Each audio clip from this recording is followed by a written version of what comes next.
Good morning বন্ধুরা। তো এজে ক্রিয়েশনে সকলকে জানাই স্বাগত। বড়োদেরকে প্রণাম আর ছোটোদেরকে অনেক অনেক ভালোবাসা দিয়ে আজকে নতুন একটা ভিডিও নিয়ে হাজির হয়েছি। আশা করি আজকের ভিডিওটা তোমাদের খুবই ভালো লাগবে। আর আজকে কি রান্না করছি তো তোমাদের সাথে শেয়ার করবো। আজকে পেঁপে আলু দিয়ে রুই মাছ রান্না করবো, একদম নতুন স্টাইলে, দারুণ লাগে খেতে। আর এখন দেখো আমি বাসন মাজা হয়ে গেছে, কাঁচা ধোয়া হয়ে গেছে, এবার রান্নাঘরটা মুছে নিচ্ছি। নিয়ে ঘরটা মুছবো, মুছে স্নান টান করে পুজো দিয়ে তারপরে কিন্তু একবার তোমাদের সামনে চলে আসবো। আর আজকের গাছে না প্রচুর ফুল ফুটেছে, মানে টগর ফুল যেগুলো বলে সাদা, ওই ফুলগুলো প্রচুর ফুটেছে। তো ফুলগুলো দিয়ে পুজো, আগে ফুলটা দেখে না আমি আর থাকতে পারলাম না। কি করলাম, আমি বলি তাহলে আগে স্নানটা পুজোর এটা চুকিয়ে নিই, তারপরে রান্না করব। তো কী রান্না করছি সেটাও তোমাদের সাথে শেয়ার করবো। আজকে বললাম না, আজকে পেঁপে আলু দিয়ে রুই মাছ রান্না করব, দারুণ লাগে খেতে। আমি যেভাবে করব ওইভাবে একবার ট্রাই করো, খুব সুন্দর লাগে। তো দেখো আমি গ্যাস কিন্তু সবসময় আমার মশা থাকে, তাও সকালবেলা আবার মুছে নিচ্ছি। কেন জানো, প্রচুর ইঁদুরের উৎপাত হয়েছে। আর এমনি আমি গ্যাস মুছে নিই, সকালে মুছলেও কী হবে, মানে রাতে মুছলেও কী হয়, সকালে আবার মুছে নিই। পোকামাকড় আসছিলো এইসব হাঁটে তো লাগে। তো দেখো আমি স্নান করে চলে এসেছি, আর এক বালতি কেচেছিলাম, ওইগুলো হচ্ছে ছাদের দিকে দেওয়া ছিল জল ঝরার জন্য। তো জল ঝরে গেছে, এবার আমি এই ব্যালকনির দিকে এনে দিলাম। তো এখন সমস্ত জামা কাপড়গুলো মেলে দিয়ে তারপরে যাব পুজো দিতে। আর সকাল সকাল স্নান হয়ে গেলে না মাইন্ডটা একটা অন্যরকম ফ্রেশ ফ্রেশ লাগে, খুব ভালো লাগে স্নান আর পুজো দেওয়া হয়ে গেলে। তো আমি সেটাই করে নিলাম, স্নান আর পুজো কমপ্লিট, মানে এই যে পুজো দেব। আর এই টগর ফুলগুলো ফুটেছিল, মানে এই প্রথম এতটা ফুটলো, ছোট্ট একটা গাছে। তোমাদের গাছটা এর আগেও শেয়ার করেছি, যারা নতুন বন্ধু এসছো তারা দেখোনি। তো আমার ঠাকুর পুজো দেওয়া কমপ্লিট, চলো এবার যাই রান্নার ঘরে।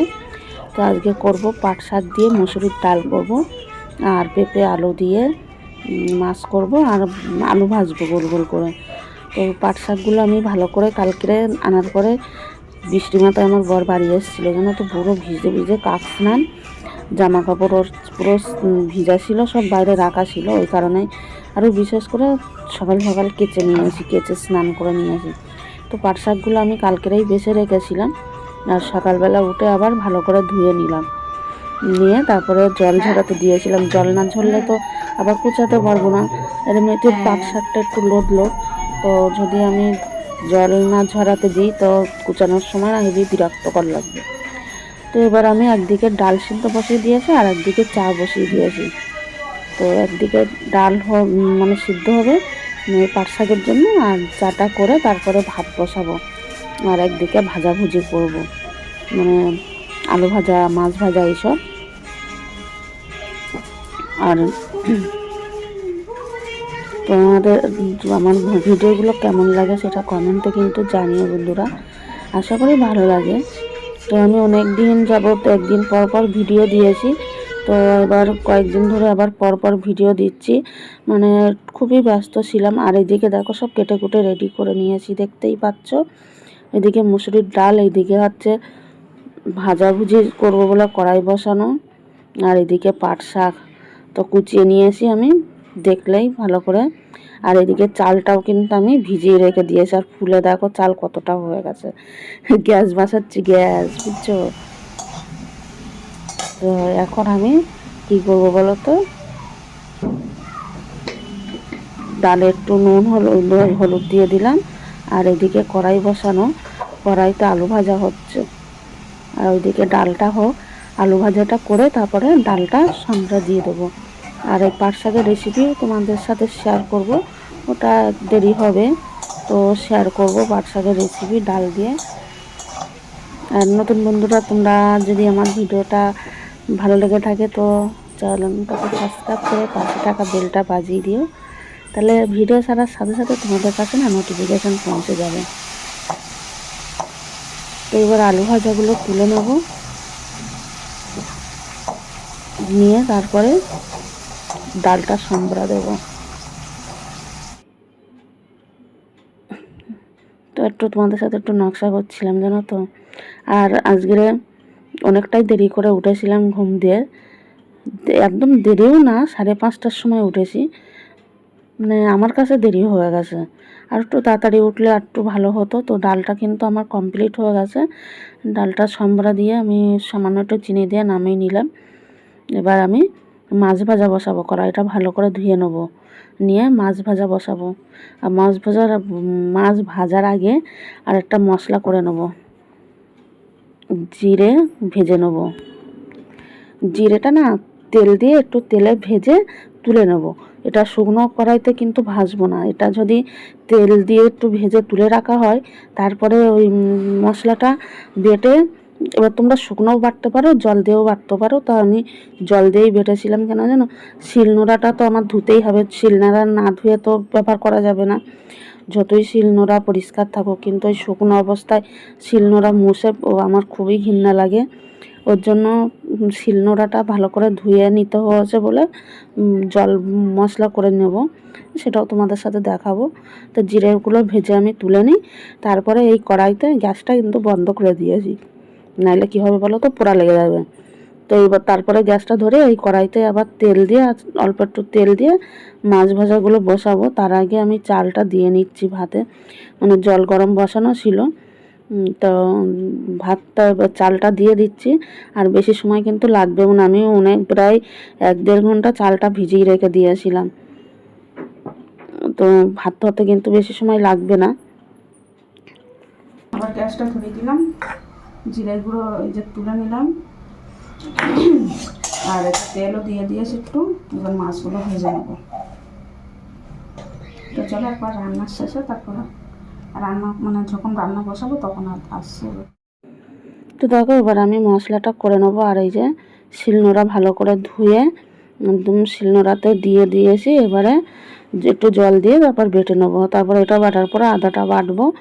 আদা বেটে, আর এই যে আলু ভাজা করেছিলাম, আলু ভাজার মধ্যে না আমি নুন, হলুদ আর লঙ্কার গুঁড়ো দিয়ে আলু ভাজাটা মাখিয়ে রেখেছিলাম। আলুটা তো সেই মশলাটা না আমি ফেলবো না। নুন, হলুদ আর লঙ্কার গুঁড়ো দেওয়া ছিল, ওটা না ফেলে আমি কী করেছি, ওর মধ্যেই আদা দিয়ে দেবো।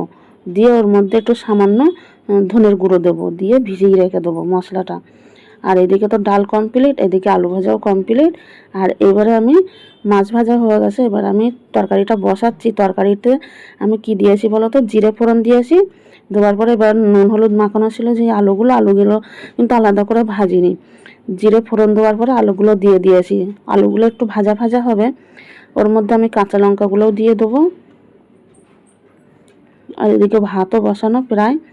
তো এবার কাঁচা লঙ্কাগুলো দিয়ে দেবো। এবার এইটা কাঁচা লঙ্কার আলুটা একটু ভাজা ভাজা হয়ে যাবে, তারপরে আবার ওই পেঁপেগুলো দিয়ে দেবো। আর পেঁপে দিয়ে এইভাবে তোমরা যে কোনো মাছ রান্না করবে, জিরে ভেজে তুলে নেবে। যে কোনো মাছ, যে কোনো মানে মিষ্টি জাতীয় মাছ, নোনা মাছের কথা বলছি না, মিষ্টি জাতীয় মাছ রান্না করবে, দারুণ লাগে। তো এবার ওই জলটার মধ্যে, আদা দেওয়ার ওই জলের মধ্যে, মশলার মধ্যে আমি ধনের গুঁড়ো দিয়ে দিলাম। দিয়ে একটু গুলে নিয়ে তারপরে পেঁপেগুলো এখনো দিইনি, দেবো। দিয়ে তারপর ভালো করে কষাবো। তো এবার পেঁপেগুলো দিয়ে দেবো। দিয়ে কিন্তু পেঁপে দেওয়ার পরে একটু ভালো করে আবার ভাজা ভাজা মতন করে নেবো। নিয়ে কিছুক্ষণ পরে তারপরে দিয়ে দেবো ওই মশলাটা। ভাতটা কিন্তু আমার প্রায় হয়ে এসছে, এবার ভাতটা নামাবো।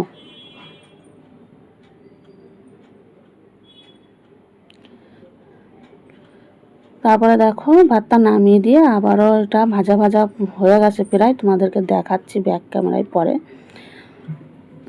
এক তাড়াহুড়ো করে রান্না করছি তো, মানে সমস্ত কাজবাজ করে রান্নাঘরে আসতে গিয়ে না দেরি হয়ে গেছে রান্না করতে, ওর জন্য একটু তাড়াহুড়ো বেড়ে গেছে। তো এবার আমি যেই মশলাটা বানিয়ে রেখেছিলাম ওই মশলাটা দিয়ে দিলাম।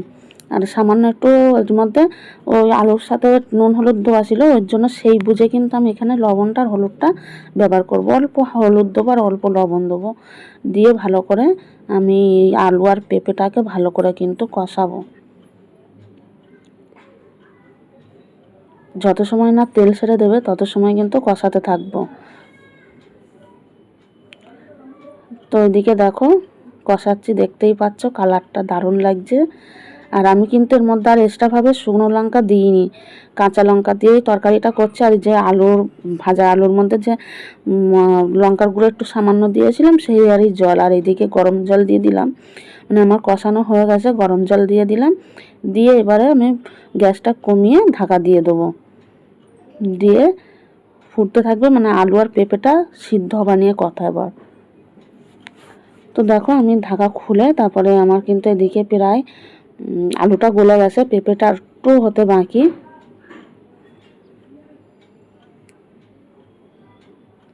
আলুটা ভালো করে সিদ্ধ হয়ে গেল, এই পেঁপেটা ভালো করে সিদ্ধ হয়ে গেল।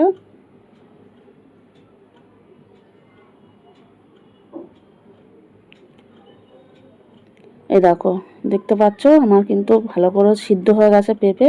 এবার মাছগুলো দিয়ে দিলাম আর দিয়ে দেবো এই যে জিরে বেটে রেখেছি, ভাজা জিরে, ওই মশলাটা কিন্তু দিয়ে দেবো। দিয়ে আবার একটু সময় ঢাকা দিয়ে তারপরে নামিয়ে নেবো।